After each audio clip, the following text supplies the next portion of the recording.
You know how Genshin's Archons have multiple names that we call them by? Well, if you've ever driven into Genshin Lore, you would be familiar with the words Ars Goetia, or maybe the Lemegeton. This is the book where the names of the Genshin's gods are derived from, like Barbatos, Marchosius, Morax, and the like. And today, I'm going to be showing you all the demon gods of Genshin Impact and their correlation with their mythological demonic counterparts. Disclaimer: this compilation doesn't include any leaked or data mined gods. I'm just going to be talking about the ones that have been confirmed in the game's canon. I also hopefully haven't missed any gods from 3.6 considering this patch is still very new, but if I did, feel free to put it down in the comments.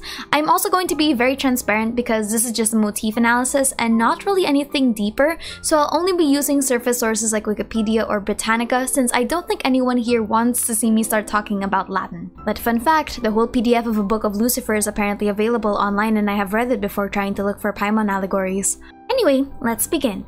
The moniker Demon Gods was used by Genshin Impact's Korean, Chinese, and Japanese translations as a direct reference to the Archon War, in which it is instead called the War of the Demon Gods. What differentiates the demon gods from other divine creatures like the yakshas or the yokai is that their power and authority is on a higher level and their potential direct connections to Celestia. The demon gods are innately divine and are said to have mostly all predated the war itself.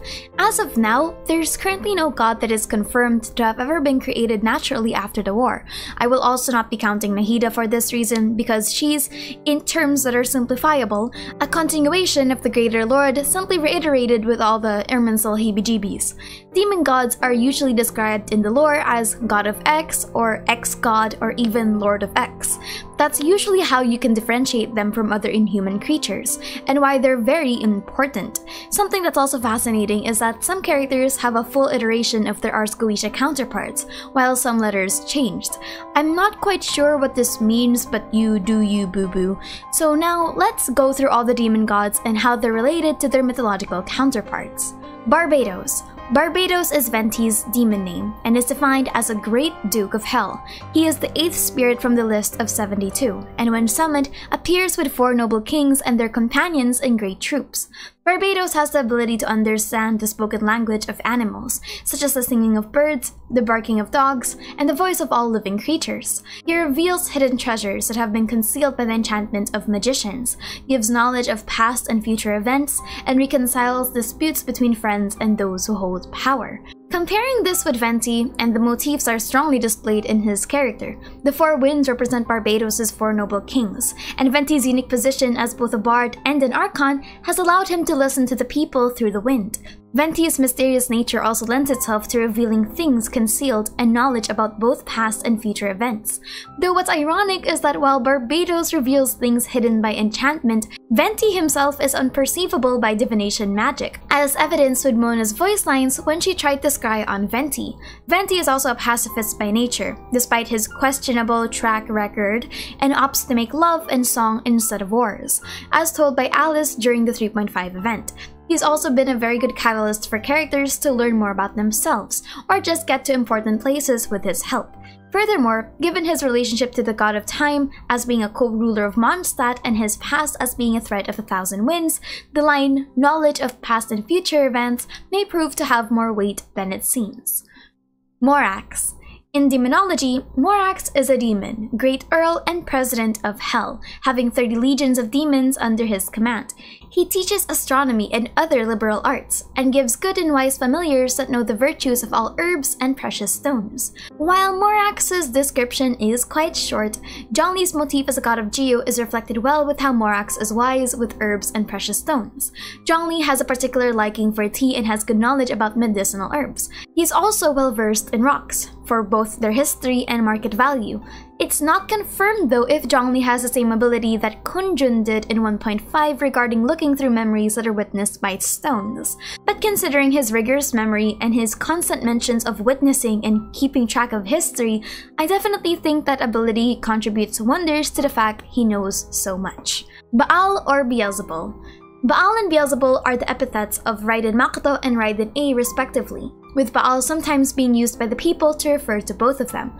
What's fascinating about Baal and Beelzebub is that their names don't always have the relationship of being reiterations of each other. Some source materials have named Beelzebub as a separate creature altogether, while some said that Bael is the original version. Baal has a more divine correlation in religion rather than a demonic one, and its history is very extensive. That's because there are some sources that say Beelzebub, Baal being a correlator to the Canaan god Baal. In the Ars Goetia though, it is not completely sure if Bael the demon is related to the god, but we can see strong relationships between Baal and the Raiden twins.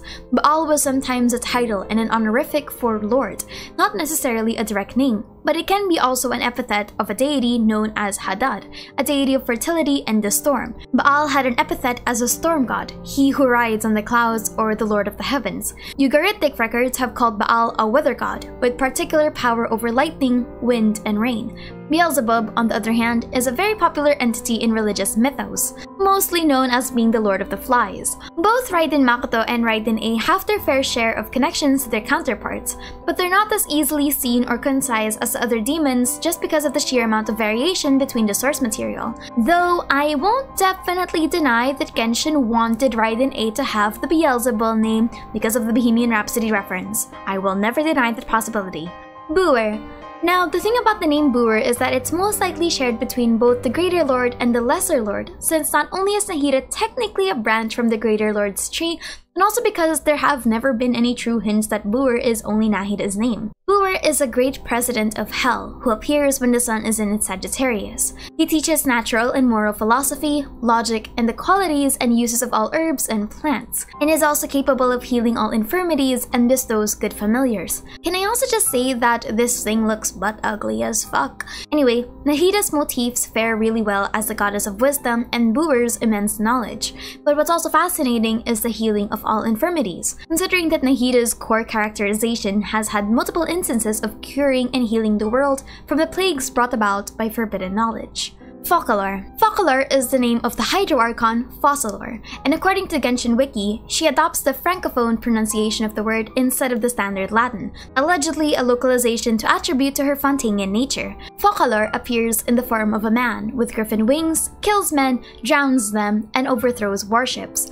Focalor has power over wind and sea, and had hoped to return to heaven after 1,000 years, but he was deceived in his new hope. Now, breaking this down, we can see the obvious correlations to a water deity between both of them, but what's very fascinating is the last line about hoping to return to heaven but was deceived. From what we've seen so far from Focalor's characterization, she has made immense changes to Fontaine ever since the death of the previous Archon, but continues to maintain this facade of justice by saying that her nation has no sins in the eyes of the divine.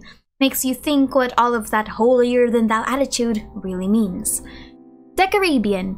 Decarabian is the god who preceded Barbatos' rule during the Archon War and the god of the storms and the lord of the tower. He was a god who ruled over 2,000 years ago and was a rigid but almost delusional leader. He thought his rule over Mondstadt was just, fair, and good, believing that his wind barrier protected the people. However, what he didn't realize at the time is that the people were furious at their lack of freedom and lack of ability to see outside the world of the storm barrier. They saw him as a tyrant and eventually rebelled. Which is actually kind of sad because this reminds me of A's story, except that the Caribbean never got his redemption. He did genuinely believe that what he was doing was for the best, and the fact that a war was going on at the time probably fueled that delusion. He was also at war with Andreas for several years. In the Ars Goetia though, the Caribia is known as an entity that knows the virtues of all herbs and precious stones, and can change into birds and sing and fly like them. Quite ironic for a god who trapped his city in a wind barrier to be correlated with a demon who can turn into something as free as a bird. Andreas. Andreas was a powerful god who waged war against the Caribbean during the Archon War. His spirit is watching over Wolvendom and is now the Great Wolf of the North Wind. I find it really hilarious that the Genshin Wiki calls him a noble soul, and then the literal next sentence is, having come to view human society as a disappointment. Andreas has another form though, and the wolf is simply a manifestation of another aspect of himself, similar to how Rex Lapis has the form of a dragon. They say that this form was simply the one he took after his death, but whether he really looked like a wolf during the war times was unknown. When talking about his Ars Goetia name though, there is actually 3 names that I found: Andres, Andrialphus, and Andromelius. Andrus is the easiest correlation just because it's as short as Andreas, and he appears to have a body of an angel and the head of a wooden owl, riding a black wolf and carrying in his hand a pointed saber. Andromalius punishes all thieves and other wicked people, and discovers hidden treasures, all evilness, and all dishonest dealings. Andrialphus, lastly, is a creature with the appearance of a peacock and teaches cunning in astronomy. Out of all of them, Andrus seems to be the most connected appearance-wise, but Andromalius could be the full, longer version of the name Andreas. Well, we won't really know unless we see another demon god with a name from one of these three. Naberius. Naberius was a name dropped in Albato's character story. When he and Rheindotter were exploring the domains, they found a mysterious artifact known as the Heart of Naberius. Naberius is a Marquis of Hell that can make all men cunning in all arts, especially rhetoric. He restores all dignities and takes on the form of either a three-headed dog or a raven. What they're a god of, though, is unknown, but all we know is that Rheindotter left after discovering this artifact. But with what we currently know about mysterious hearts of lost gods, I can definitely see this creature having a vital role to play in the history of the world, but to what degree, I don't know. Ose. Oziel's name is a fascinating one because while he is the Lord of the Vortex featured during the Liyue Archon quest, he's much like Guizhong, where we don't know if the name we have right now is his Ars Goetia name, or it could just be his Liyuean moniker. But for simplicity's sake, there is a demon that somewhat matches, and that's Ose. Ose is a great president of hell that makes men wise in all liberal sciences, and gives true answers concerning divine and sacred things. He also brings insanity to any person the conjurer wishes, and makes them believe anything. It's a really weird stretch to consider, but it's still very much possible that Oziel does have another Ars Goetia name. Marchosius. Guoba, the stove god's real name, is Marchosius, and was one of the Liyuean gods during the Archon War that participated alongside the Guili Assembly. His Ars Goetia counterpart is Marchosius, a great Marquis of Hell who is a strong and excellent fighter and very reliable to the conjurer. Hagenti. The god of dust is one of the gods who participated in the Liyue side of the Archon War, alongside Morax, Marchosius, and a lot of the other Adepti. She was the core overseer of the Guili Assembly and proved to be a vital tactician and tinkerer. Guizhong's Ars Goetia name is Hagentes, which is actually a really fascinating development since Guizhong's name already sounds really close to Gusion. That's why a lot of people thought, including myself, that Xiao already had an Ars Goetia name, but Hagenti is a good correlation to her because he makes man wise by instructing them in every subject, transmutes all metals into gold, and changes wine into water and water into wine. For a goddess that has a lot of knickknacks and is a pretty good artificer, this actually matches her personality particularly well. Orobas.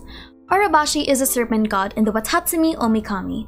He is a serpent that went through so much for the people of Enkanomiya and was actually a god that didn't want to participate in the Archon War in the first place, which was why he went on a self-imposed exile to the Dark Sea.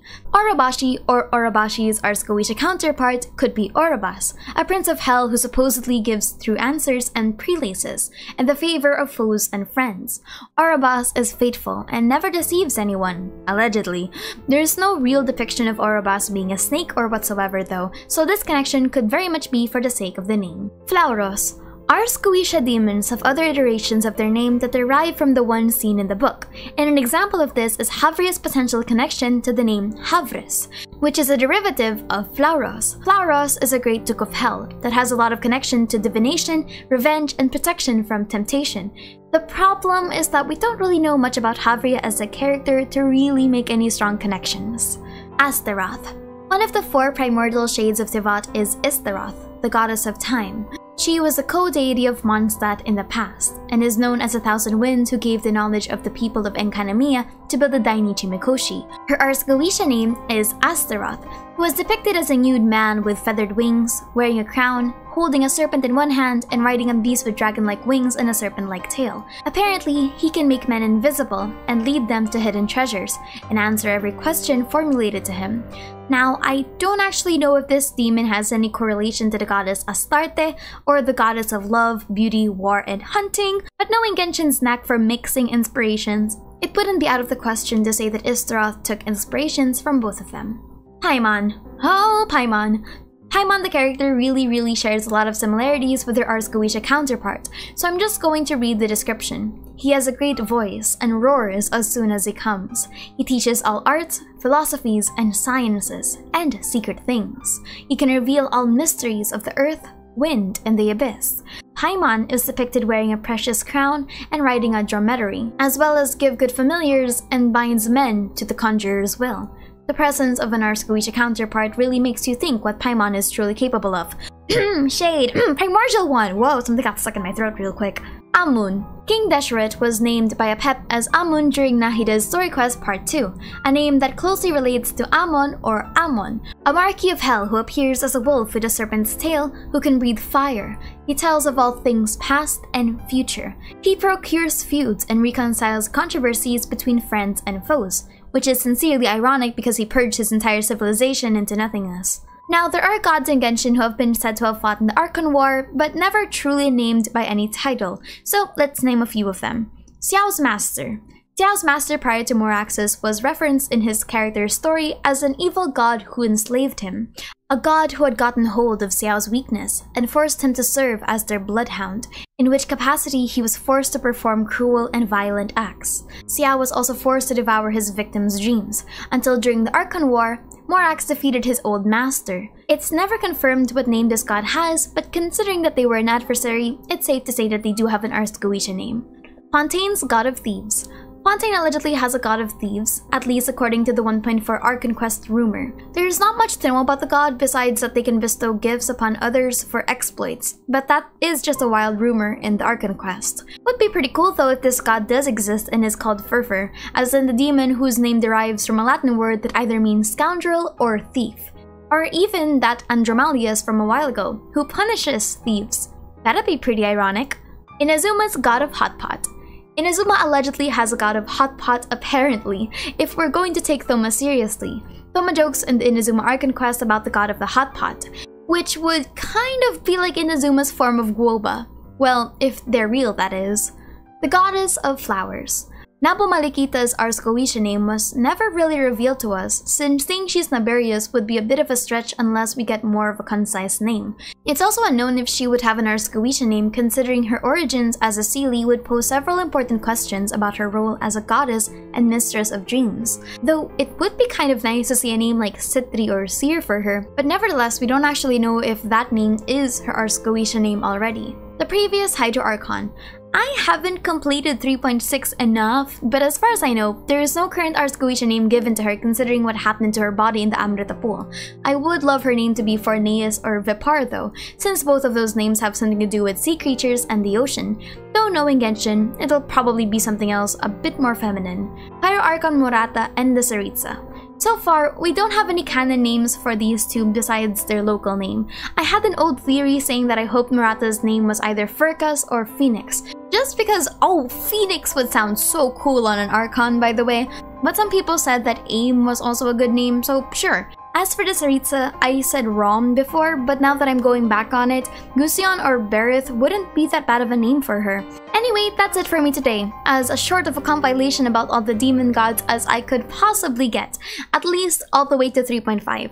I haven't done much of 3.6 enough to find if the Hydro Archon has a proper name, but I guess we'll just see in the future. Anyway, my name is Aster and thank you for chilling with me. Oh, and Fischl also has an Ars Goetia name. Her name Amy is from the Ars Goetia. Just throwing that out there for all of you.